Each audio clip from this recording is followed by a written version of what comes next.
Hey guys, in today's video we're going to be conducting a test, and we're going to be shooting pellets at 1,000 feet per second and under 1,000 feet per second to show you guys that pellets do not like to be shot over the sound barrier, under the sound barrier like 1,000 feet per second, and they like to be sitting around 800 to 900 feet per second, AEA 21.9s.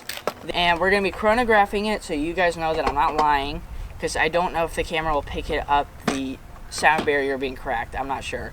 And we're gonna set out a target at 30 yards, 50. So we got my AEA Challenger Pro. We're gonna set the transfer port to max, and this is my slug gun, so it's definitely gonna be pushing at 1,300 feet per second probably. Sadly though, with this chronograph, my dumb butt went and left it on all night, so the battery's low, so I can't show you continuous readings over me shooting. So we're just gonna chronograph it at first, and then we'll get to the test. So first we're going to shoot them at 30 yards, move 50, and depending if they destabilize, then we'll move it to 70. So yeah, the reason I'm doing this test is it's fun, and most of you guys, when I posted a video a couple of weeks ago, break barrels have a lie where they claim that 1,000 feet per second or over is better than shooting them slower.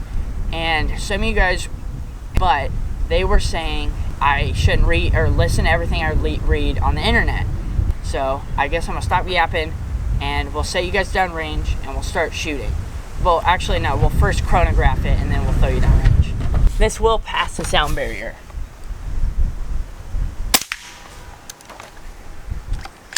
$1,300. 1267. 1276. 1275. So that shows you that it's shooting past the sound barrier and it's cracking the sound barrier. Alright, so I'm going to loosen that up and we're going to turn it to max. And we're going to shoot. So I'm going to throw you guys down range, put you on scope cam, and let's go. AEA pellets. I'm going to aim a little bit lower.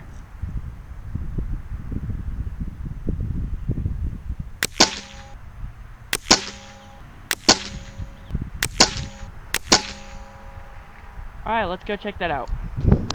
So here's our group. As you can see, so there's our group with the AEA pellets. As you can see, they did group better under a thumb.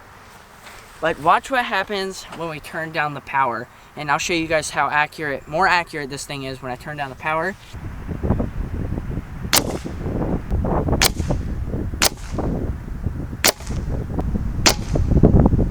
Oh my gosh. That's a route. That's a darn good group. Alright, let's examine our target. As you can see, this is the AEA pellets with the power turned down.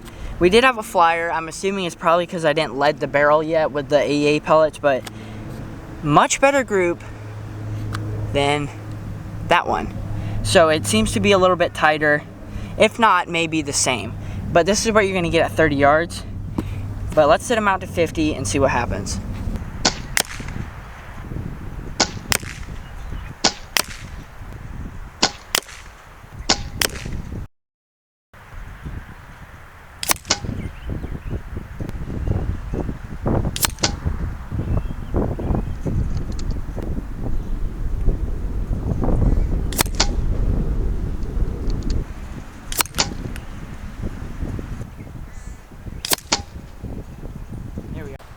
Okay, I'm not deleting this video, but now I feel stupid. This right here is the group that I got shooting them 1,000 feet per second. This is the group that when I shot them slower. It's the exact same. Okay guys, so we tested all that. 30 yards, they shot the same. 50 yards, they shot the same. I don't know why, but I might have an explanation, but they shot the same. The AEA pellets with the transfer port all the way down was shooting 800 feet per second. with it all the way up, they were pushing the sound barrier. And the groupings were the same. It could be wind factors, it could be the pellets just don't like to be shot that fast, or I mean that slow, I don't know. Or 800 is like perfect for the speed or whatever. So they shot exactly the same. My explanation to why that could be is because I watched the Ted's holdover video. He was shooting his slug gun 1,000 feet per second, or over 1,000 feet per second, so 1,100 feet per second. Shooting 1,100 feet per second. He was saying, how is this possible? How is my gun doing this but other people's isn't? Why isn't my gun making the slugs tumble?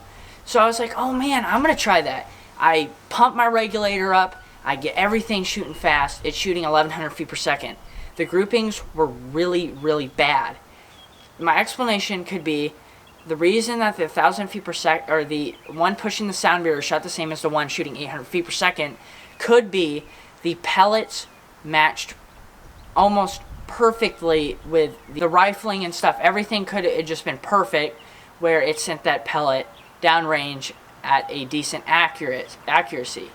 But that could be very wrong, and I could have been calling myself stupid in this whole video, and you guys that don't believe me, you guys might have been right. And I give it to you, I'll give it to you. But I haven't tried it at 70 yards.